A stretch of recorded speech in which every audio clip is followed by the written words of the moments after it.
I finally decided that I didn't want to make all the decisions in my business. Hello, I'm Althea McIntyre. Welcome to Althea TV, where we help established Christ-centered female entrepreneurs just like you grow profitable spirit-led businesses by trusting God, owning your value, and enrolling ideal high-ticket clients the spirit-led way. So if you love this video, make sure to like and comment, and then subscribe to Althea TV. Hit that notification bell so you never miss a single episode. So when I made the decision to make God my CEO, I had to learn how to do that, because prior to that, I'd spent 7 years in my business with me making all my decisions and me running things and driving things. And then I had a whole professional career before that where I was driving my career, right? I wasn't asking God what I should do, when I should do it, and with whom I should do it. I was deciding what to do. And so in 2017, after 6 months sabbatical of needing time to be delivered and be healed from not trusting God, I said, okay, God, I'm going to trust you. And that's when I made him the CEO, because I didn't want to make all the decisions and I wanted God's best for me in his business. Now, many will say, and I can somewhat agree, that I achieved a lot of success on my own, but it wasn't God's best. And my success can't compare to God's success that we know he's able to do exceedingly abundantly above all that we can think or imagine. Can't compare, right? God's thoughts are not our thoughts. His ways are not his ways. His thoughts are higher. And so the process, what it looked like in a day-to-day basis of God being my CEO, really focused on 4 areas. 1, my clients, and asking God, who did you create me to serve? Who should my clients be? What should the offers I offer them, right? What's the length? What's the time frame? What's the pricing? And what exactly do you want me to help them with? What do you want me to help them achieve and overcome?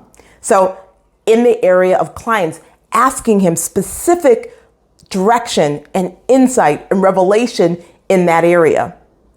The next area was in my team. God, who do you want me to hire to support me? Who is the VA that I should work with? What skill sets does she need? Where should I actually find her? So in my hiring process. And then thirdly was in God, who should I hire as a coach, as a consultant? What program should I enroll in growing your business? Where do you want me to invest and then learn to grow your business? And then lastly, where I remember intentionally, these are the 4 areas I would ask God, and I had to learn how to let God be my CEO, meaning I had to let go of control. I had to surrender to him. I had to obey his instruction. Was, God, how do you want me to do all this? How should I do this? And that related to my self-care. So the process was a process of not only unlearning what I'd done in the past, but really surrendering and letting go. And knowing that I can't outthink and out-strategize God. When you do that, you ask God, what should I do?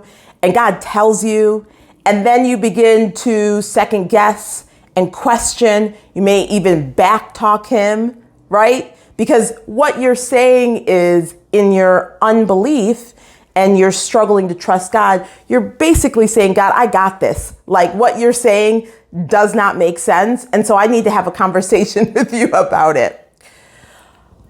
And God, and that's the hardest part, right?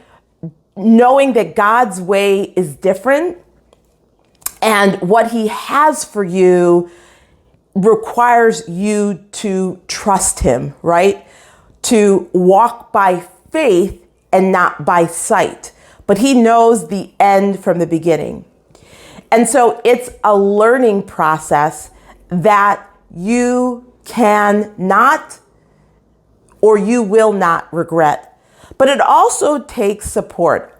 I think about Moses when he knew he wasn't going into the promised land, and he asked the Lord, he's like, Lord, they need a leader to help them cross over, who's going to guide them, who's going to go before them.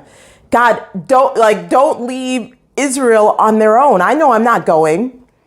And the Lord told him to anoint Joshua as their leader.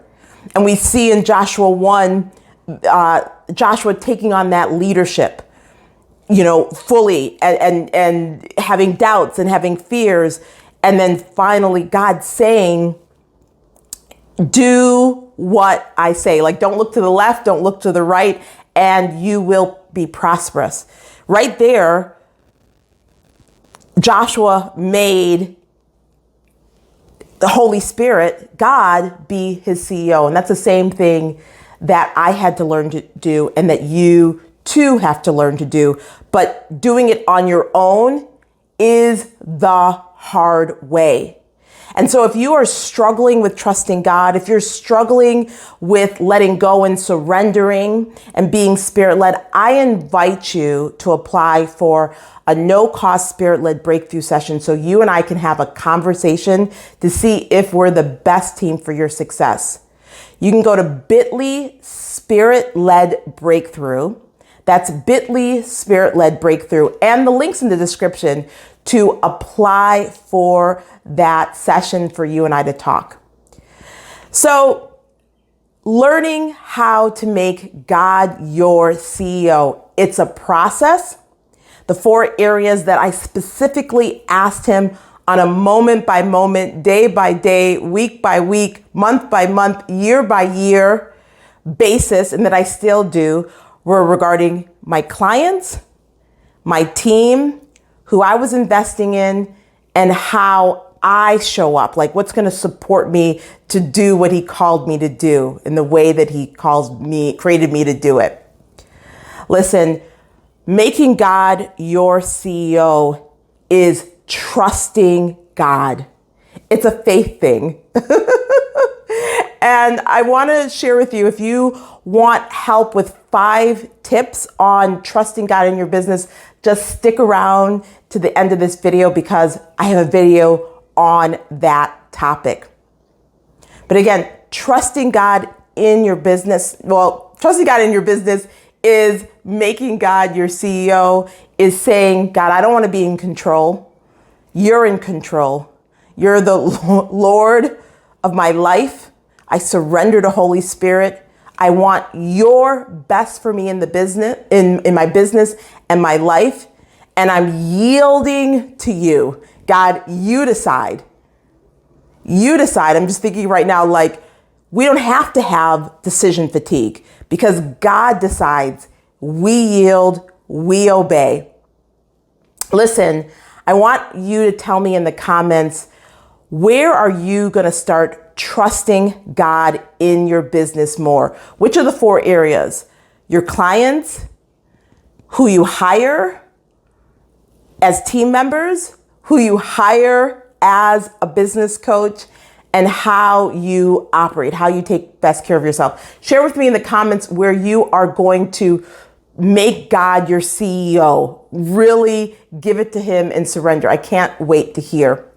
And until we meet for your no-cost spirit-led breakthrough, take care. God bless. Love you. Bye for now.